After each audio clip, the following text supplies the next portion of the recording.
수고하셨습니다. 내일이면 특별 새벽 기도회가 마치는데요. 끝까지 힘을 내서 잘 나올 수 있도록 옆에 있는 분들과 인사 나누시겠습니다. 반갑습니다. 새벽에 건강하시고 하루 남았습니다라고 격려하면 좋겠습니다.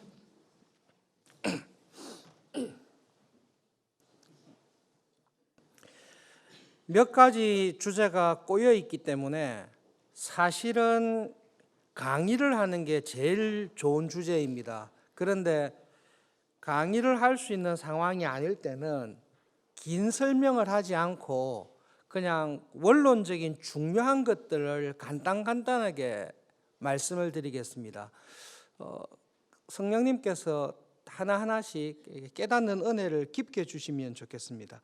제목이 예수님의 대속적 죽으심인데, 예수님께서 대속적 죽음이 제한적인가 무제한적인가 라는 말씀입니다. 대속적 죽음은 죄를 속하기 위해서 죽으셨습니다. 예수님께서는 우리의 죄를 속하기 위해서 죽으셨습니다. 그 예수님의 죽음이 제한적인 사람에게만 대속의 은혜를, 속죄의 은혜를 주십니까? 모든 사람에게 속죄의 은혜를 주십니까? 그 질문입니다. 종교개혁자들과 믿음의 선배들은 알미니우스 사라주의자들하고 다 똑같습니다. 예수님께서 죽으신 것은 우리의 모든 죄를 속하기 위해서, 죄를 속하기 위해, 대속하기 위해서 죽으셨습니다. 그런데 그 예수님의 죽으심은 하나님께서 택하신 제한된 사람들을 위해서 죽으셨습니다. 그것이 우리의 고백이고, 아닙니다. 예수님의 죄를 속하기 위한 죽으심은 하나님이 택하신 제한된 사람들만 위해 죽으신 것이 아니라 모든 인류를 위해서, 모든 사람의 구원을 위해서 무제한적으로, 보편적으로 모든 사람을 다 구원하기 위해 죽으셨습니다. 그것이 알미니우스 학론파들이 주장한 내용입니다.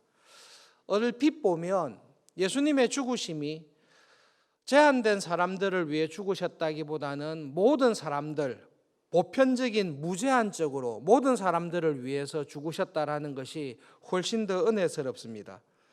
그런데 알미니우스와 그를 따르는 목사님들이 주장했던 무제한적인 모든 사람을 위해서 죽으셨다라는 이 말을, 내용을 따라가 보시면 실제로 그 목사님들이 주장했던 내용을 정확하게 들여다가 보시면 거기에서 문제가 생깁니다. 그 문제를 발견해서 이야기한 것입니다. 지금 말씀드리는 것은 알미니우스와 그들을 따르는 목회자들이 예수님의 죽으심은 하나님이 택하신 제한적인 사람을 위해서 죽은 것이 아니라 모든 인류를 구원하기 위해서 죽었습니다 라는 그분들의 견해를 간단하게 설명드리겠습니다. 예수님의 십자가의 죽음은 하나님이 택한 소수의 사람만 구원하는 것이 아니라 모든 사람을 구원하기 위해서 죽으셨습니다. 구원의 무한한 가능성을 열어두셨습니다. 가능성이 무한하기 때문에 일부만 구원받아서는 안 되고 모든 인류가 구원받아야 됩니다. 그런데 그 구원의 가능성을 모든 사람에게 열었는데, 그 구원의 가능성을 통해 실제로 구원받는, 확실하게 구원을 받을 수 있는 구원의 확실성은 어디에 있습니까? 라고 물었을 때 알미니우스는 그것은 각 사람의 책임입니다. 예수님께서 대속적 죽음을 통해 모든 사람이 구원에 이르도록 해주셨습니다. 구원의 가능성은 모든 사람에게 다 열려 있습니다. 그 열려있는 가능성을 실제로 성취하는 구원의 확실한 보증을 받는 것은 누구에게 있습니까? 각 사람에게 있습니다. 그 복음을 듣는 각각의 사람이 그 복음을 듣고 예수님을 영접하면 구원이 확실하게 됩니다. 그리고 예수님을 믿고 난 이후에 그 예수님을 믿는 믿음에서 떨어지지 아니하고 배반하지 아니하고 끝까지 지켜갈 때에 구원이 확실하게 성취됩니다. 그렇게 이야기한 것입니다. 그래서 예수님께서 모든 사람을 위해 죽으셨다라는 말은 두 가지 특징이 있습니다. 모든 사람에게 구원을 열었다라는 은혜가 있습니다. 또 한 가지 특징은 모든 사람에게 구원은 열려 있지만 어느 누구에게도 확실하게 구원이 보장되어 있지는 않습니다.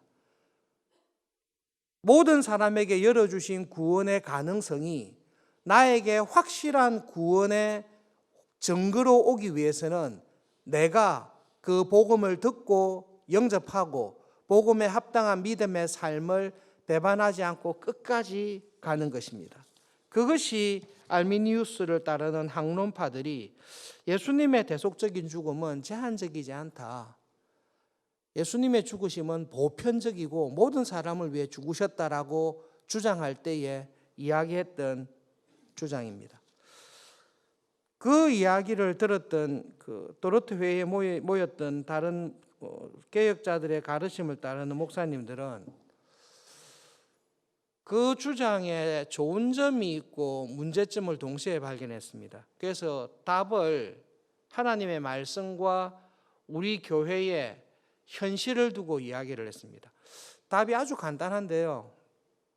1번, 예수님께서 부활 성천하시고 성령님께서 임하신 이후에 세상의 현실과 교회의 현실을 보십시다. 모든 사람이 구원을 받습니까? 아니면 구원에 이르는 사람은 소수입니까? 사실은 지금도 예수님을 믿는 기독교인의 인구는 전 인류의 반도 되지 않습니다. 오히려 안 믿고 멸망에 이르는 사람들이 훨씬 많습니다. 심지어 그 전체적인 퍼센트가 작은 교회 안에서조차도 교회 안에서도 알곡과 가라지가 있고 교회 안에서도 길가와 돌밭과 가시밭과 같은 교회 안에 있으나 결국 구원에 이르지 못하는 교인들이 교회 안에 있습니다. 예수님께서 우리를 위해서 구속하시고 구원의 가능성만 열어두시면, 그리고 구원의 실제적인 확정과 완성이 나에게 있다고 하면 우리 가운데 정말로 구원에 이를 수 있는 사람이 몇 명이 있습니까? 그 질문이 있습니다. 그리고 더 결정적인 말씀은 예수님께서 하신 말씀인데요. 예수님께서는 이렇게 말씀하십니다. 내가 온 것은 잃어버린 자를 찾아 구원하기 위해서 왔습니다. 나를 보내신 이의 뜻은 내게 주신 자 중에 내가 하나도 잃어버리지 아니하고 그들을 구원하는 것이 예수님께서 이 땅에 오신 목적입니다. 예수님께서는 말씀을 통해 우리에게 뭐라고 하셨는가 하면, 나는 모든 사람이 구원받을 수 있는 구원의 가능성을 열어주기 위해서 왔다. 그리고 그 가능성을 열어줄 뿐이지 그 가능성을 통해 실제로 구원 얻는 것은 너희들 책임이다. 예수님은 그렇게 말씀하시지 않습니다. 예수님께서는 우리에게 분명하게 뭐라고 말씀하시는가 하면, 내가 온 목적이 있는데 그것은 나를 보내신 이 하나님의 뜻을 이루기 위해서 나는 왔다. 하나님의 뜻이 무엇인가 하면, 하나님께서 창세전에 구원하기로 선택하시고 구원의 은혜를 베풀기로 하나님께서 작정하시고 예정하신 사람들, 그 사람들을 하나도 잃어버리지 않고 내가 다 찾아가서 구원하는 것. 잃어버렸던 자들 가운데 하나님께서 아무 이유 없이 구원하셔서 하나님의 은혜의 자녀로 구원의 은혜를 주기로 한 사람들을 다 구원하기 위해서 왔다라고 예수님께서는 말씀하십니다. 예수님께서는 단지 가능성만 열어두시고, 나는 가능성을 열어뒀으니까 구원의 시작과 완성은 네가 책임지라, 그렇게 하시지 않습니다. 오히려 예수님께서는 나는 내 양을 안다. 하나님 아버지께서, 내 아버지께서 나를 통해, 나의 대속적 죽음을 통해 하나님의 자녀 삼으시고, 그들이 이 믿음을 시작하고 난 다음에 우리 안에 선한 일, 구원을 시작하신 이분이 우리의 연약함에도 불구하고 구원을 완성하도록 하시는 이 하나님의 구원의 은혜 안에 있는 자들을 내가 찾아서 그들을 불러서 하나님의 백성으로 삼고 그들이 모든 연약함에도 불구하고 믿음을 잃어버리지 아니하고 결국 하나님의 나라에 가도록 구원하기 위해서 내가 왔다. 예수님께서는 성경을 통해 그렇게 말씀하십니다. 그 말씀을 볼 때에 종교개혁자들과 성경을 믿는 목회자들이 이렇게 결정한 것입니다. 예수님께서는 단지 구원의 가능성을 열기 위해서 온 것이 아니라 구원의 가능성과 구원의 확실성을 예수님께서 주장하시고 은혜로 주신다라는 말씀입니다. 그래서 도르트 신조를 고백했던 믿음의 선배들이 했던 내용은 딱 두 가지입니다. 1번, 예수님께서 십자가에서 죽으셨을 때에 예수님의 십자가의 죽음, 보혈의 능력은 모든 사람을 구원할 만한 효력이 있는 죽음입니까? 아니면 선택받은 사람만 구원할 수 있는 제한된 효력이 있는 죽음입니까? 라고 물었을 때에 예수님께서 십자가에 죽으셨을 때의 보혈의 능력과 보혈의 가치는 모든 사람의 죄를 다 덮을 수 있는 능력과 효력이 있는 죽음입니다. 예수님의 보혈의 효력 자체가 제한적이지 않습니다. 예수님의 보혈의 효력은 하나님께서 모든 인류를 다 구원할 수 있는 그런 완전한 완벽한 보혈의 효력을 가지고 있습니다.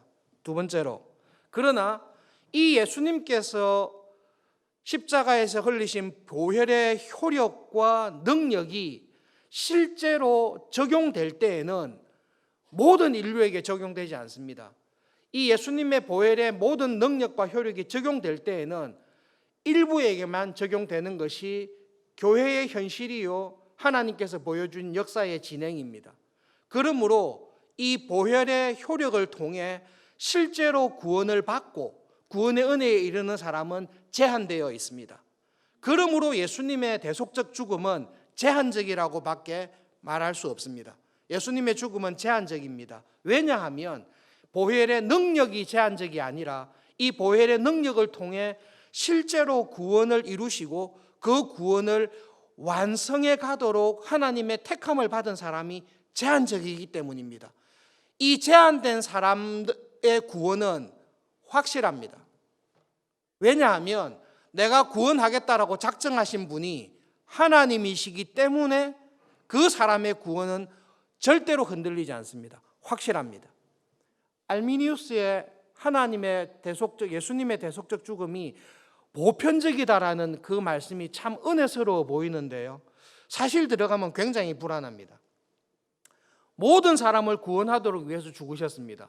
너무 감사합니다. 이거는 똑같이 고백합니다. 그런데 이 구원의 확실한 보장, 이 가능성으로 열어둔 구원이 실제로 나에게 어떻게 성취됐느냐라고 물었을 때 알미니우스와 그 목회자들은 그건 개인의 책임입니다. 하나님께서 선택한 사람은 하나님이 선택한 사람은 끝까지 갑니다. 이런 거 없습니다. 개인이 알아서 해야 됩니다. 내가 복음을 듣고 믿어야 됩니다. 내가 믿을 것을 아시고 하나님께서 예정하신 것입니다. 하나님이 예정해서 내가 믿은 게 아니라 내가 믿을 것, 내가 복음에 반응해서 착하게 순종하면서 나갈 것을 미리 알았기 때문에 예정하셨습니다. 그러면 내가 이 구원을 실제로 죽는 날까지 배반하지 않고 나가는 것은 누구에게 달려 있습니까? 나의 행동에 달려 있습니다. 예화를 함부로 들면 참 조심스러운데 이 말이에요. 고아원에 가서 아이를 입양을 했어요. 그래서 애가 물어보는 거예요. 아버지, 어머니, 내가 아무런 자격 없이 입양됐는데 저는 사랑을 못 받고 애정을 못 받고 관심을 못 받고 오히려 상처를 많이 받았기 때문에 나를 입양하신 아버지, 어머니 보시기에 너무 격이 안 맞습니다. 저는 성격도 나쁘고 저는 행동도 나쁘고 손버릇도 나쁘고 습관도 나쁘고 다 나쁩니다. 제가 이렇게 나쁘게 계속 행동하면 저를 고아원에 다시 보내실 겁니까? 아버지가 그래 네 행동을 봐서 고아원에 보낼지 계속 아들로 삼을지 그건 네 행동에 달렸다 이렇게 이야기했을 때 그 말을 듣는 아들이 즐겁습니까? 불안합니까? 사람을 잡습니다. 그런데 네 행동을 봐서 고아원에 다시 넣을지 내가 계속 아들 삼을지를 하나님께서 결정한다고 하면 하나님의 의의 수준은 우리가 주일 예배 드릴 때마다 참회의 기도를 하는데요. 하나님께서 말씀하신 그 하나님의 수준은 우리가 죽었다 깨어나도 그 수준은 못 맞춥니다. 알미니우스처럼 예수님의 죽음이 대속적 죽음이 구원을 모든 사람에게 다 열었다. 그리고 그 구원의 완성은 개개인의 믿음 생활에 달려있다 이렇게 말을 해버리면 이거는 사람을 거의 잡습니다. 은혜가 되지 않습니다. 예수님께서 성경을 통해 말씀하신 것은 네가 나를 택한 게 아니라 내가 너를 택했다고. 그런데 왜 저를 택했습니까? 그거는 내 마음이야 그렇게 말씀하세요. 그건 내 마음이야. 알미니우스가 보기에는 그러면 하나님 정의롭지 않은데요. 우리가 볼 때는 A라는 사람이 B보다 훨씬 더 나아 보이는데 왜 우리가 보기에 더 나은 사람이 아니라 떨어진 사람을 하나님께서 아무 이유 없이 택합니까? 하나님 정의롭지 않습니다. 그게 염려가 되는 것입니다. 그러나 하나님께서 우리에게 나에게 주신 은혜는 내가 너의 믿음 생활을 보고 구원을 주겠다. 이 구원을 완전하게 하는 것도 네가 얼마나 믿음대로 내 말대로 사는가를 보고 너의 구원을 완성해 주겠다. 그렇게 하지 않습니다. 하나님께서 나에게 주신 구원의 은혜는 조건 없이 값 없이 자격 없는 자에게 구원을 주셨습니다. 여러분 정말로 우리들 가운데 여러분 하나님 앞에서 나를 돌아볼 때에 내가 지금 안 믿는 사람들과 비교할 때에 하나님께서 나를 구원할 수밖에 없는 하나님께서 나를 구원하시면 훨씬 하나님에게 유익할 만한 어떤 조건이나 자격이나 이유가 우리한테 내한테 있었습니까? 그래서 구원받았습니까? 아무도 없습니다. 그럼 왜 구원하셨죠? 그 하나님 마음이세요. 그리고 그렇게 구원하신 하나님께서는 뭐라고 하시는가 하면 내가 고아원에서 너를 데리고 와서 내 아들로 삼았어. 이 아들이 걱정하는 거예요. 제가 아버지의 아들답게 행동하지 못하고 정말로 옛날 습성대로 나쁘게 살면 저를 고아원에 보내실 겁니까? 아니요. 어떻게 하시죠? 아들답게 만드시기로 작정하고 데려오신 거예요. 아들답기 때문에 데려온 사람이 아무도 없고 그냥 불러놓고 앞으로 네가 죽는 날까지 내 아들 삼을 거야. 네가 어떤 일을 하더라도 내 아들로 삼을 거야 라는 그 사랑으로 나를 딱 부르신 것입니다. 내가 온 것은 나를 보내신 이의 뜻을 따라 나에게 주신 자 중에 하나도 잃어버리지 않고 구원하는 것이 하나님의 뜻이고 예수님의 죽으심입니다. 예수님께서는 이 일을 이루기 위해서 죽으셨습니다. 그러므로 예수님께서 십자가에서 피를 흘리시고 구원하기로 작정한 사람 가운데 한 사람이라도 이 구원의 은혜에서 떨어지는 사람은 아무도 없습니다. 왜냐하면 하나님께서 구원하기로 작정한 사람 가운데 예수님께서 불러서 구원했는데 이 사람이 배신하여 이 구원의 은혜를 떠나버리면 예수님의 죽음은 헛된 죽음이 되기 때문에 그렇습니다. 예수님께서는 한번 구원하기로 은혜 주기로 작정한 우리를 끝까지 붙들고 나가십니다. 결론적으로 한 가지 중요할 적용이 있는데요. 우리 교회에서 매월 마지막 주일에 유아 세례를 베풉니다. 도르트 신조가 작정되었을 때에 유아 사망률이 지금과 현저하게 높았습니다. 한 가정에서 한 두세 명 놓는 게 아니라 그때는 한 대여섯 명, 10명 이상 놓는데요. 1618년, 19년이니까요. 종교개혁 있고 딱 100년 지났을 때니까 이 당시 유아 사망률은 10명의 자녀가 태어나면 그 가정에 7명 내지 8명이 죽습니다. 유아 사망률이 7, 80% 이상 되던 때입니다. 그러니까 자녀들을 많이 낳았죠. 반 이상이 죽습니다. 그래서 믿음의 부모들이 목회자들에게 교회에 와서 진지하게 물어보는 내용이 이겁니다. 목사님, 우리 언약의 자녀로 믿음의 가정에 주신 언약의 자녀가 이번에 또 죽었습니다. 10명이 주셨는데 한두 명만 살아남고 7, 8명이 다 죽었습니다. 이 유아기에 죽은 우리 언약의 자녀들의 구원은 어떻게 됩니까?